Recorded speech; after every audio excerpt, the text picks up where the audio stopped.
Ravi de vous retrouver sur TPT+, dans le cadre de ce bulletin d'information dont voici le déroulé. Au Cameroun, le président Paul Biya fait l'objet d'une procédure judiciaire visant à bloquer sa candidature à la présidence au scrutin du 12 octobre prochain. En Afrique du Sud, des économistes sud-africains misent sur la coopération mondiale. Des pertes d'emplois et une perturbation des exportations, tels sont les effets de droits de douane imposés au pays de 30% par Donald Trump sur les importations en provenance d'Afrique du Sud.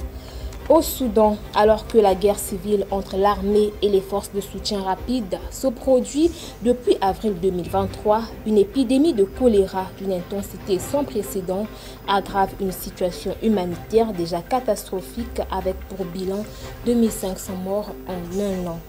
Les dirigeants et les représentants d'une cinquantaine de pays africains ainsi que des responsables d'organisations internationales sont réunis au Japon pour la conférence internationale de Tokyo sur le développement de l'Afrique. Les frappes russes en Ukraine se poursuivent avec une attaque majeure de drones et de missiles sur l'Ukraine dans la nuit, la région de Soumy étant la plus touchée avec au moins 14 personnes blessées, ont déclaré les autorités. Enfin, l'Espagne subit l'une des saisons de feux de forêt les plus destructrices, faisant 4 morts et brûlé plus de 382 000 hectares. 37 personnes ont été arrêtées pour leur implication présumée dans ces incendies. Voilà qui met un terme à ce bulletin d'information. Madame, Monsieur, je vous remercie de l'avoir suivi. Au revoir.